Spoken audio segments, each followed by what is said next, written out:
wabarakatuh. Waalaikumsalam warahmatullahi wabarakatuh. Pertama-tama marilah kita memanjatkan puja dan puji syukur kehadiran Allah Subhanahu wa taala sehingga pada hari ini kita dapat berkumpul untuk mengikuti kegiatan diseminasi budaya positif yang merupakan aksi nyata dari modul 1.4 yang dilaksanakan di SMA Negeri 3 Tegal. Di sini saya juga mengucapkan terima kasih kepada Bapak dan Ibu yang sudah meluangkan waktunya untuk mengikutinya. Hari ini saya akan menyampaikan tentang diseminasi budaya positif. Mungkin Bapak Ibu sudah pernah mendengarnya nih? Belum? Barusan. Mungkin selama ini apa yang terlintas di pikiran kita tentang budaya positif?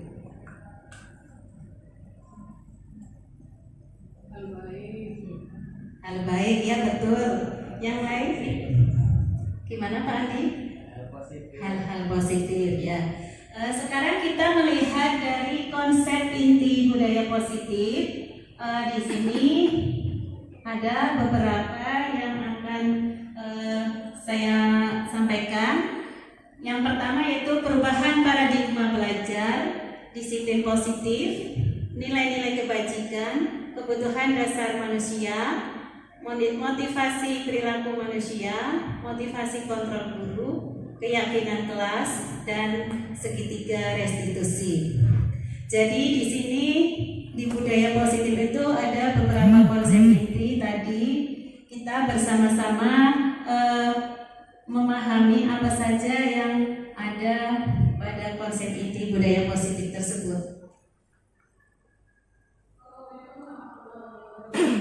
Yang pertama yaitu tentang pembelajaran dengan paradigma pembelajaran yang merupakan pembelajaran yang dirancang berdasarkan prinsip pembelajaran berdiferensiasi sehingga para peserta didik belajar sesuai dengan kebutuhannya berdasarkan tahap perkembangannya sesuai dengan teori psikologi modern untuk mewujudkan profil pelajar Pancasila.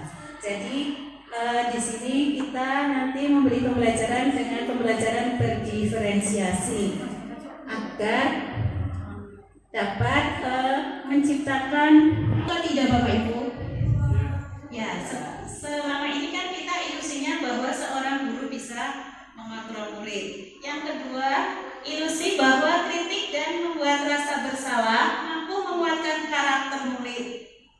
Yang ketiga, ilusi bahwa semua penguatan positif efektif dan bermanfaat. Yang keempat, ilusi bahwa orang dewasa berhak memaksa.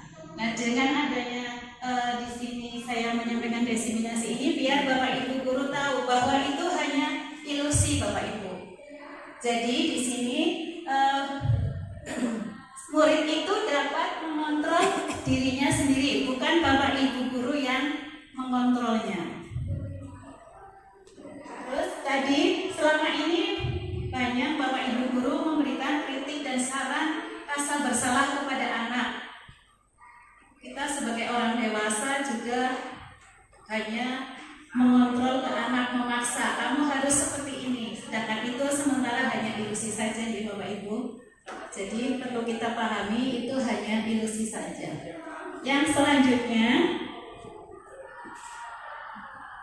kita harus mengubah paradigma dari stimulus respon ke pendekatan teori kontrol.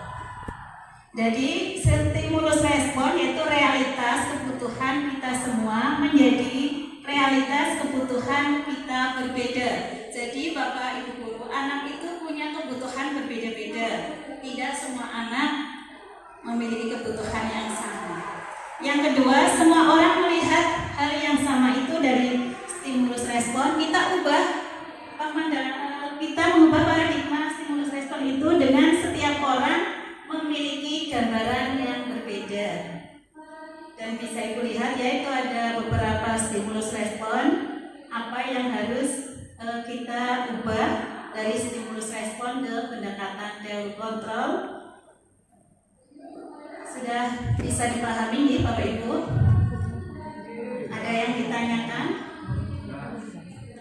Lanjut. Sekarang pembelajaran dengan paradigma baru. Biasanya Bapak Ibu guru mendengar kata disiplin, apa yang terlintas pada pikiran Bapak Ibu? Aturan, taat aturan. Ya, selama ini Bapak Ibu guru pasti mengaitkan dalam pikirannya disiplin berarti terkait dengan taat peraturan. Disiplin di sini berasal dari kata disiplina yang artinya belajar. Jadi disiplin mengacu pada disiplin diri Bapak Ibu, yang memiliki tanggung jawab terhadap apa yang dilakukannya berdasarkan nilai-nilai yang diyakini. Sedangkan disiplin positif merupakan salah satu cara penerapan disiplin yang bertujuan untuk menumbuhkan kesadaran serta memberdayakan peserta didik tanpa imbalan penghargaan, reward, ancaman, atau hukuman. Selama ini Bapak Ibu guru menerapkan di kelas pernah memberikan reward? Pernah.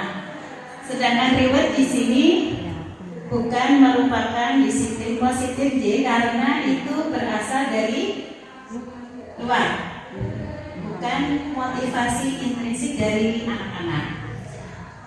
Jadi di sini kita sebagai pendidik bertujuan untuk menciptakan peserta didik yang memiliki disiplin diri sehingga mereka berperilaku mengacu pada nilai-nilai kebajikan universal dan memiliki motivasi intrinsik dalam perubahan perilaku ke arah yang lebih baik.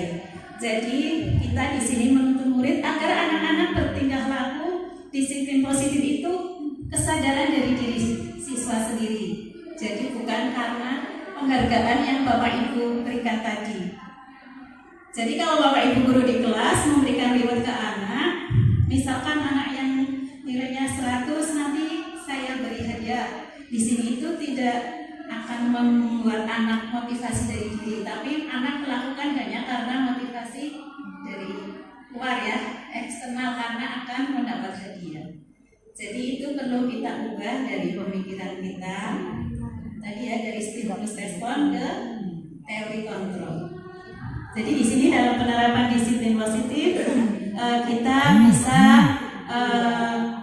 mengajak pada murid untuk berperilaku sesuai nilai-nilai kebajikan.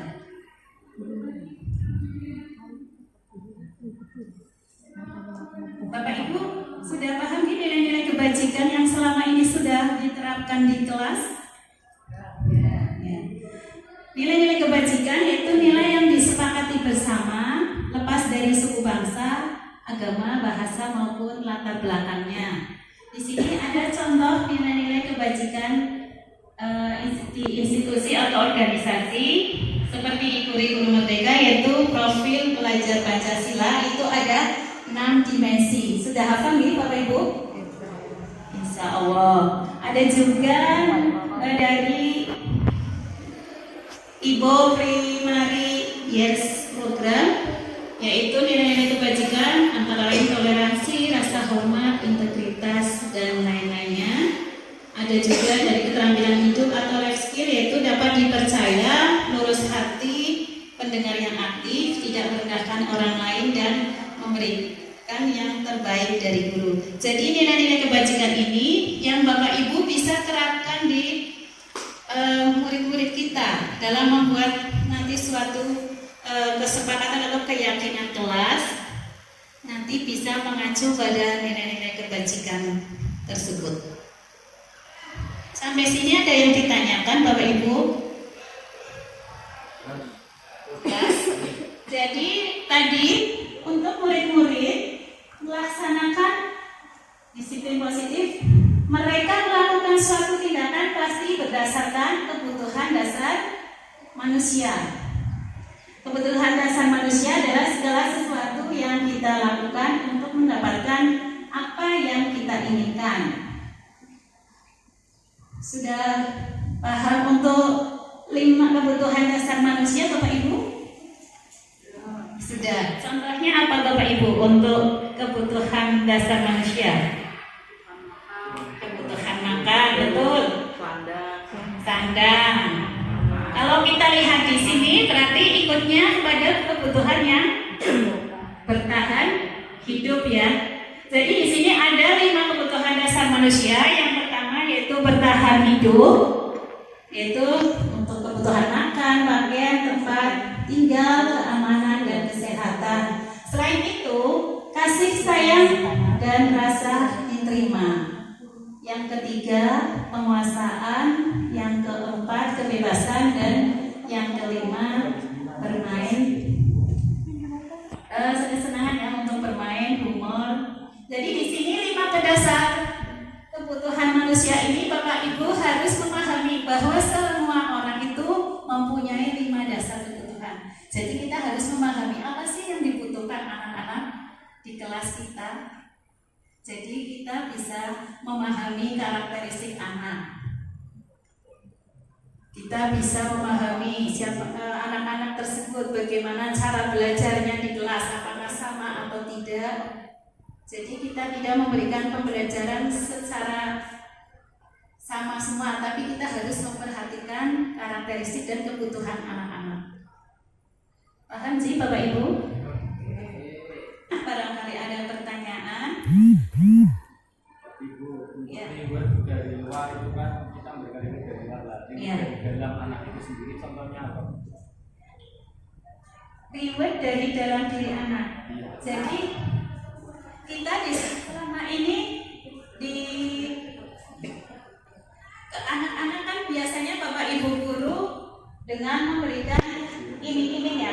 Kalau kamu bisa melaksanakan misalkan Pak Sony dalam olahraga, kalau kamu bisa lari dengan yang pertama nanti saya kasih hadiah nilai 100. Nah itu kan berarti anak-anak melakukan karena untuk rewardnya Pak. Jadi untuk dari dalam diri itu kita menyadarkan murid bahwa itu merupakan suatu kebutuhan dia biar sehat. Jadi kita memotivasi anak. Jadi biar anak melakukan olahraga itu bukan hanya untuk dapat nilai, tapi karena kebutuhan untuk kesehatan. Ya. Mungkin seperti itu Mbak Sony. Bapak Ibu sambil memegang kertas, coba saya pengen Bapak Ibu menuliskan sesuatu di kertas, sesuatu yang sangat berharga sekali bagi Bapak Ibu ya. Dan itu harus ditulis dan dipegang erat oleh Bapak Ibu guru. Jangan diketahui sebelahnya ya. Menulis sesuatu yang sangat berharga bagi Bapak Ibu. Bebas. Pakai kertas kecil saja, nggak usah besar-besar itu.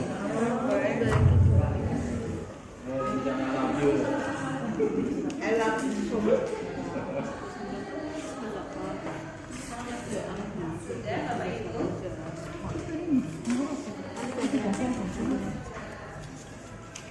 Dituliskan sesuatu yang sangat berharga sekali bagi Bapak Ibu dan dilipat dan dipegang erat di tangan Bapak Ibu.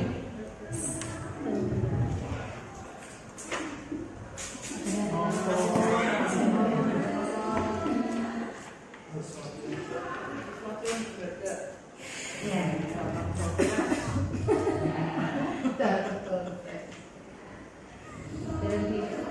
Ya, dalam diri Bapak Ibu sesuatu yang sangat berharga sekali. Contohnya berbeda-beda ya setiap orang ya. Misalkan bagi Pak Muhajir, misalkan istrinya apa sesuatu. Bagi Pak Eko mungkin emas atau apa. Cuan. Apa sih?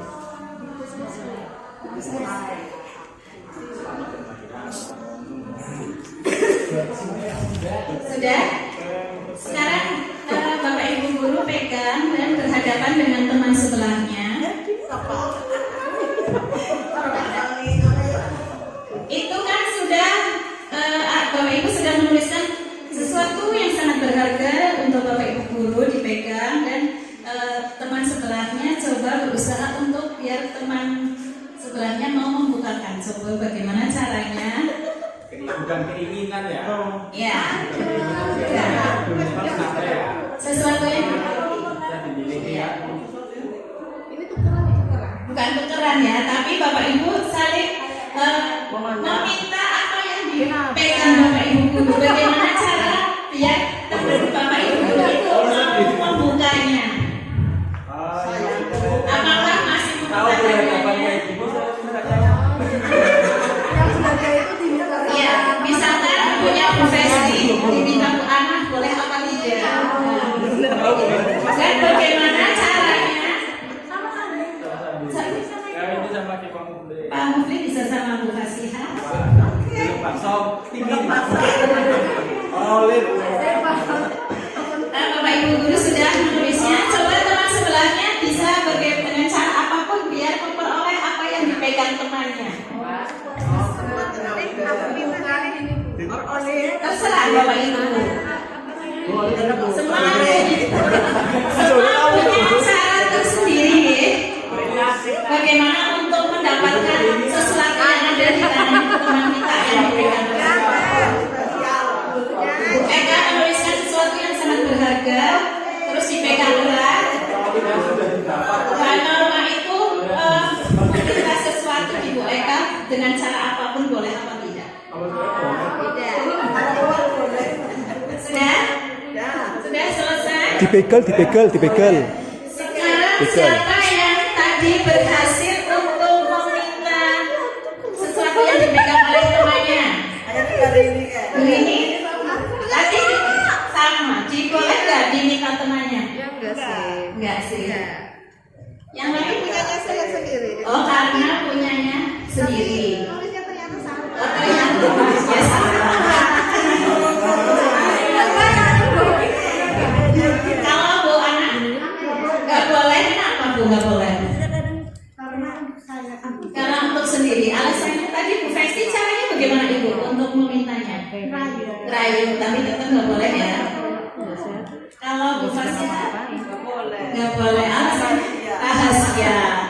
Pak Sony Boleh. boleh. Alasannya apa Pak? Karena bangga sesuatu yang dipunya punya saya. Baik kan? Nggak boleh. Kenapa baik kan? Nanti kalau saya kasih saya mati, orang saya tidak hidup. Ya betul ya. Jadi tadi Bapak Ibu guru ada yang boleh, ada yang tidak, itu punya alasan tersendiri dari dalam diri ya. Dan walaupun dengan rayuan apapun tidak diberikan deh. Saya dapat istrinya Mas Andi.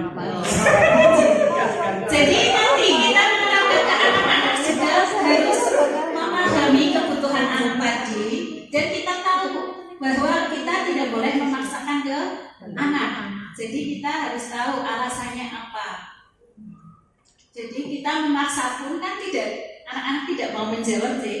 Jadi dengan paksaan pun tidak bisa. Tadi dengan rayuan juga tidak bisa. Jadi semua kontrol pada diri sendiri. Yang susah ditanya alasannya juga dia tidak mau, Pak. Oh ya, jadi ditanya tidak mau. Berarti di sini tugas kita yaitu kita di sini ada 5 posisi kontrol kita yang diterapkan kepada anak-anak. Selama ini Bapak Ibu guru lebih banyak menerapkan teori kontrolnya di mana? Kadang kan ada Bapak Ibu guru yang sebagai teman, ada nggak?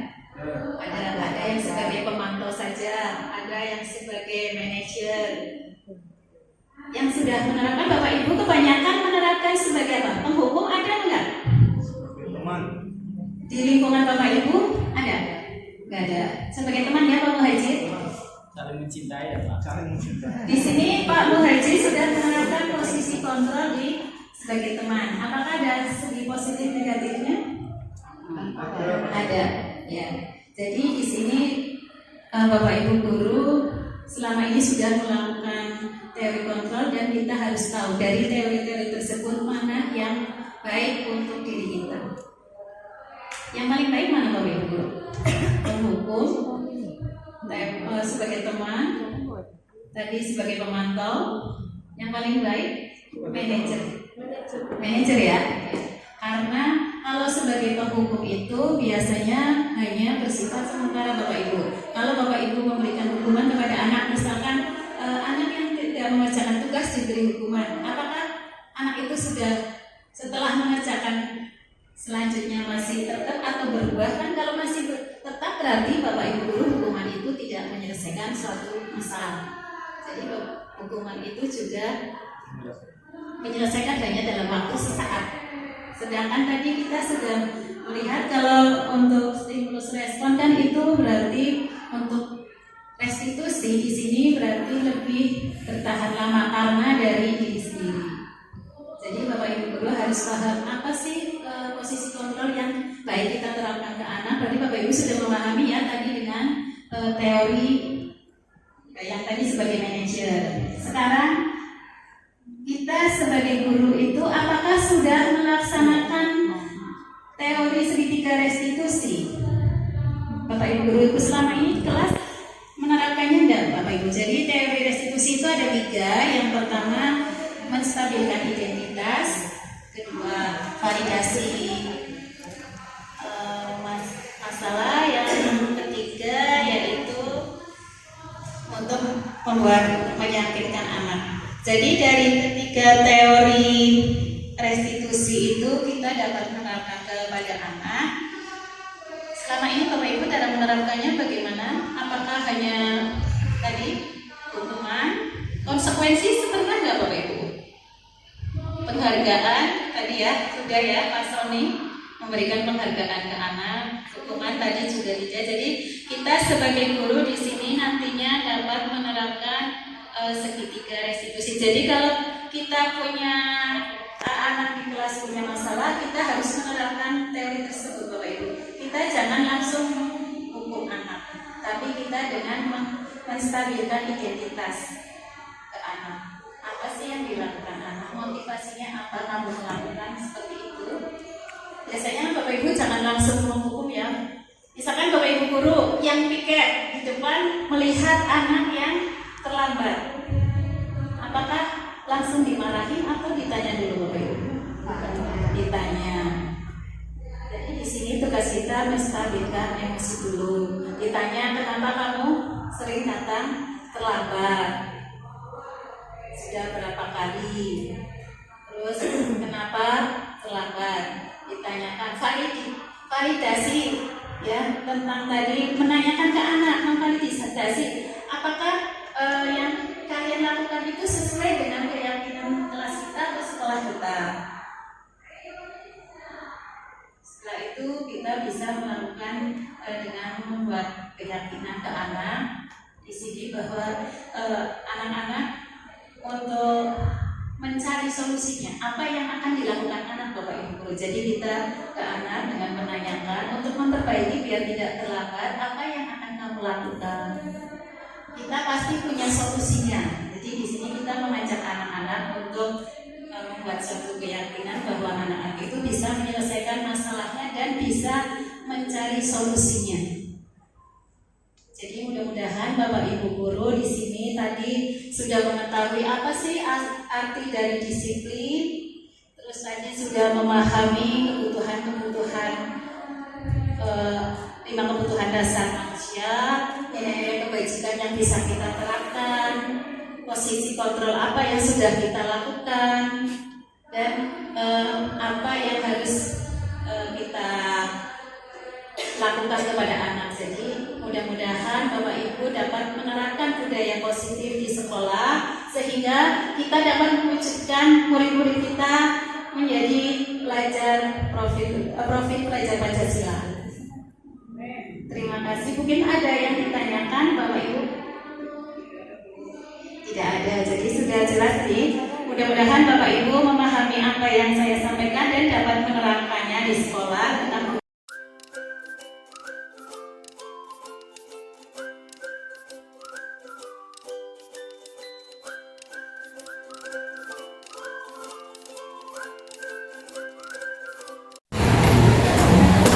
Assalamualaikum warahmatullahi wabarakatuh. Selamat siang, Pak. Masih semangat? Semangat ya? Semangat lagi. Sebentar lagi selesai ya. Oke, hari ini kita akan membentuk tentang keyakinan kelas. Ada yang belum, ada yang sudah. Hari ini kita akan membentuk keyakinan kelas kita. Sekarang ibu nanya tentang peraturan-peraturan di kelas kalian, pengennya seperti apa? Coba nanti kalian tuliskan di kertas, kalian pengen kelas yang seperti apa, ya? Nanti satu orang nulis, setelah nulis kalian untuk jawabannya ditempelkan di bagian paling kanan. Satu orang nulis satu ya.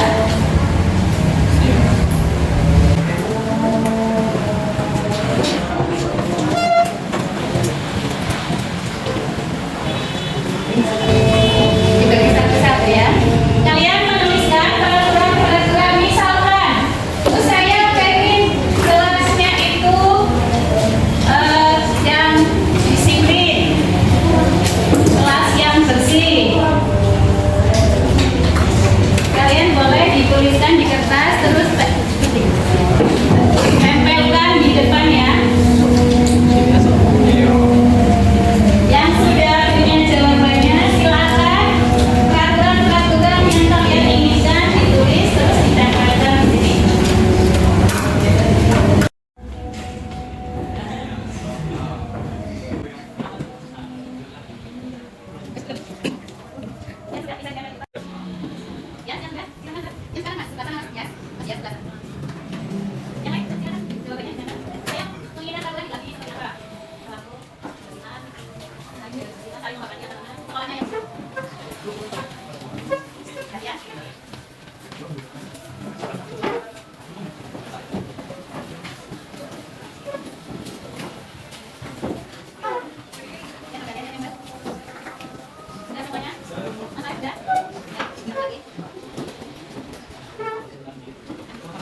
Kalian menginginkan kelas yang Pak, tulisannya bagus sekali. Yang merasa menulis yang masih dominasi. Dengan kata lain, kelas yang mendominasi kelas lain dan kelas yang mempunyai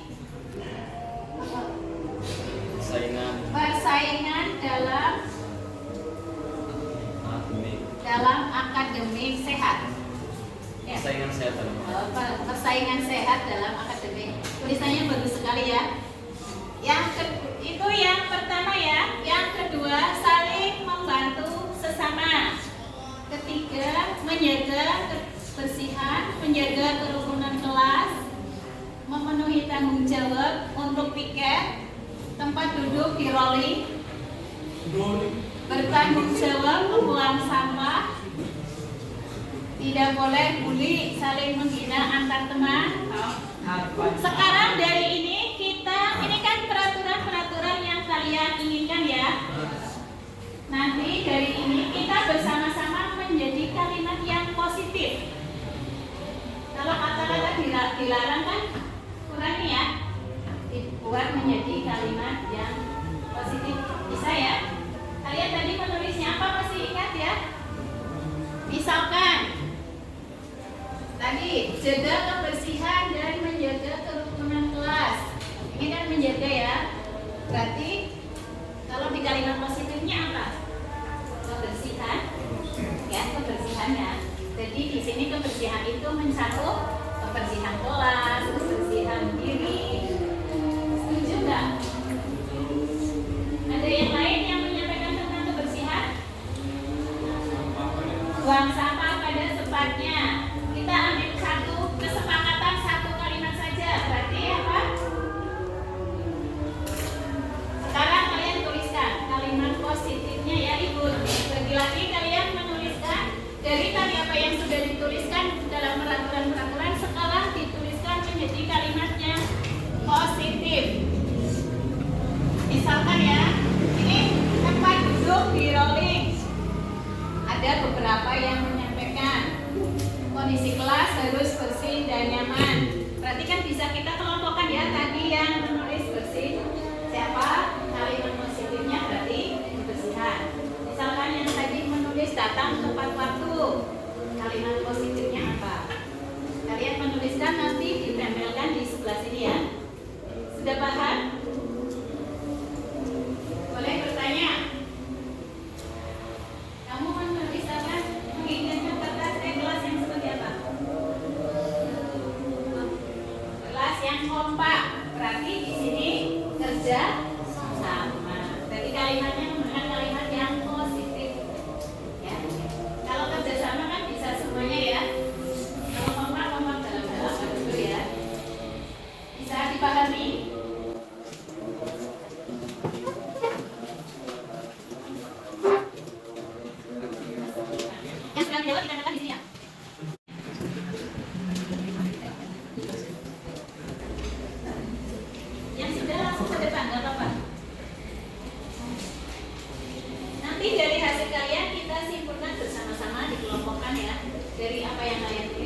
saling menjaga kebersihan, kita kelompokkan jadi satu. Tentang keamanan jadi satu. Yang tentang keterangan sopan jadi satu.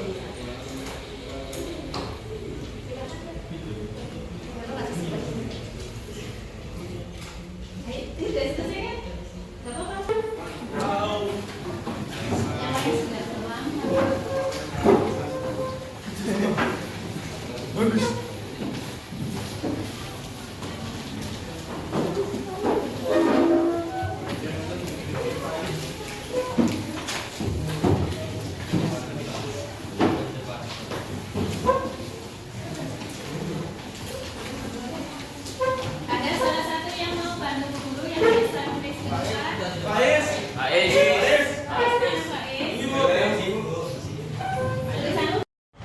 Kalian sudah menuliskan tentang kalimat positif. Nanti dari sini kita kelompokkan yang sama menjadi satu ya.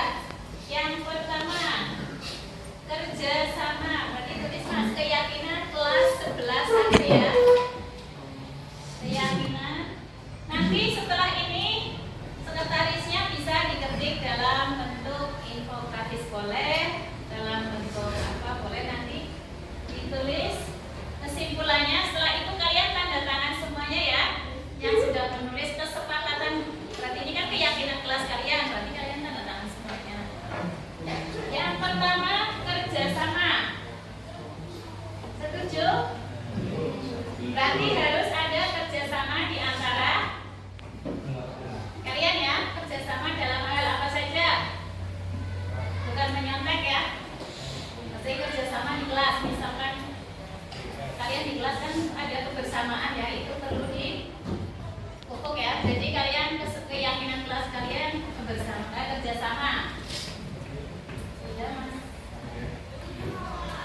Yang kedua, jagalah kebersamaan kelas. Berarti sama nggak? Sama.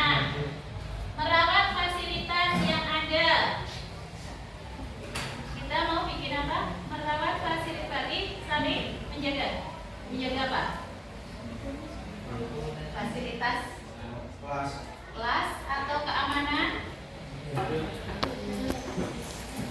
Mau dibikin apa? Menjaga. Tulisannya kan merawat fasilitas. Kita bikin kalimat yang positif di sini. Keyakinannya kalian berarti apa?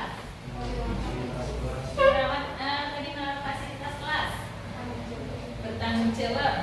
Ada bertanggung jawab, ini ada ya. Bertanggung jawab. Berarti mau ambil kalimat bertanggung jawab. Berarti tadi ya dalam hal merawat fasilitas berarti tanggung jawab. Tanggung jawab dalam menjalankan tugas. Bertanggung jawab mas. Yang kedua, sekarang yang ketiga, saya ingin kelas yang lembut dan saling menjaga kebersihan dengan suasana kelas yang nyaman. Berarti tadi kerjasamanya masuk di yang pertama ya. Sekarang yang nyaman, berarti kelas kalian pengen kelas yang nyaman ya. Sesuai dengan tadi kalian tuliskan. Berarti yang ketiga nyaman. Nyaman mas. Yang ketiga, tidak diperkenalkan pacaran di kelas karena pacaran merupakan perbuatan zina. Stop melakukan zina. Ini berarti masuknya disaling apa? Dilarang berpacaran. Masuknya dalam nilai apa?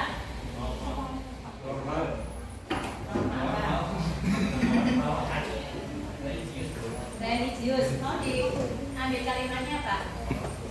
Keyakinan kelas kalian.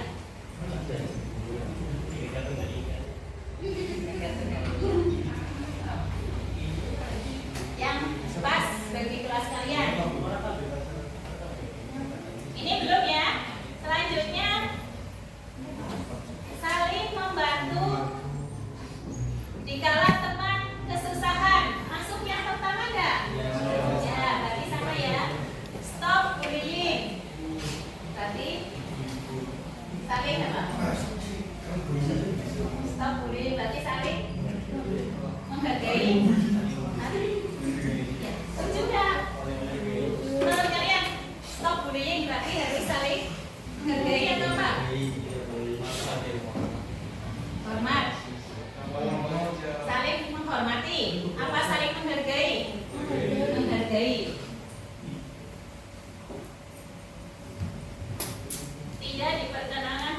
HP ketika pelajaran berlangsung. Berarti saling dilarang menggunakan HP pada saat jam pelajaran kecuali disuruh gurunya. Berarti apa? Masuk ke nilai-nilai keyakinan apa? Dan jawab berarti sama dengan nomor 2. Kalian harus ingat-ingat ya tadi ya kesepakatannya. Etika yang baik dalam pembelajaran. Etika berarti saling etika yang baik. Bertanggung jawab maksudnya sudah ada ya. Selanjutnya bekerja sama ya tadi. Tebarkan senyuman berarti ramah. Ya. Tadi ada yang nyaman, ramah. Apa mau jadi satu? Senyum, sapa, salam. Ya, setuju. Berarti penerapan 5S. Senyum, sapa, salam, sopan dan penerapan budaya 5S ya. Berarti ini untuk berlaku di keyakinan kelas kalian. Kita bikinnya tidak usah terlalu banyak ya. Maksimal 10. Ini baru 5. Menjadi kelas yang teratur dan tertib. Berarti apa? Teratur dan tertib. Nyaman? Nyaman. Tertibnya ikut mana? Tanggung jawab. Disiplin? Enggak ada. Enggak ada. Menghormati satu sama teman. Berarti saling menghargai sama menghormati gitu ya. Berarti mau ditambah saling menghormati. Saling menghargai apa menghormati? Menghargai. Berarti sini saling menghormati antar teman atau mau apa bebas? Ikutnya menghargai. Sudah ya? Berarti sudah. Jagalah kebersihan sudah ya tadi. Jagalah kebersihan kelas sama. Itu balik tadi. Jagalah kebersihan kelas sama. Jaga kebersihan kelas, keamanan dan ketertiban kelas. Sudah ya, bertanggung jawab ya. Saling menghormati, menghargai dan menjaga, membantu antar anggota. Berarti tadi sudah semua ya, menghormati sudah ada. Menghargai sama menghormati. Menghargai dan menghormati digabung atau digabung? Saling menghargai dan menghormati ya. Membantu antar teman berarti tadi kerja sama. Jaga kebersihan sudah ya. Kebersihan sudah mas. Berarti jaga. Berarti langsung jaga kebersihan ya. Yang belum masuk jaga kebersihan. Jaga kebersihannya. Apa kebersihan?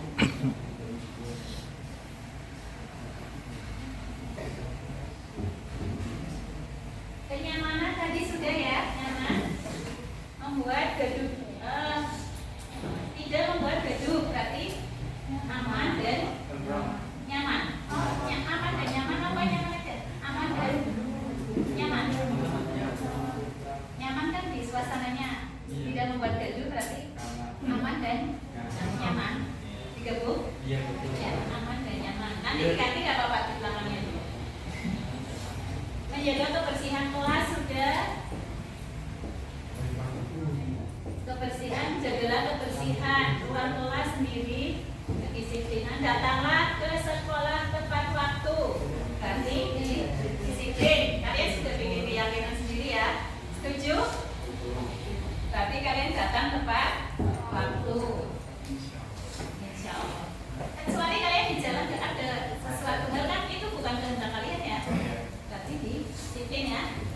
Selanjutnya senantiasa menjaga hubungan pertemanan dan merawat lingkungan kelas.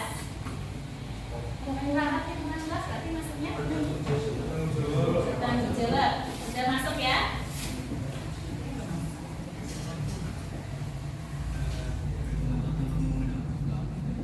Berteman tanpa melihat latar belakang dan jagalah kebersihan. Teman tadi bisa sama maksudnya. Tadi jadi yang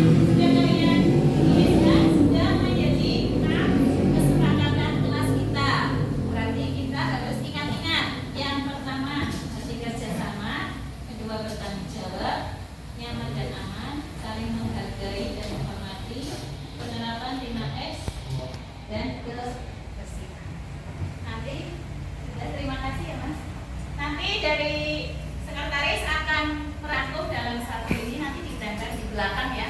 Jadi kalian ingat kesepakatan atau keyakinan kelas kita itu apa saja, nanti tanda tangan di bawahnya. Udah ya? Sudah paham? Nanti kita terapkan di sini. Jangan lupa nanti semuanya tanda tangan ya, karena ini keyakinan kelas kita. Ada yang ditanyakan? Sudah cukup?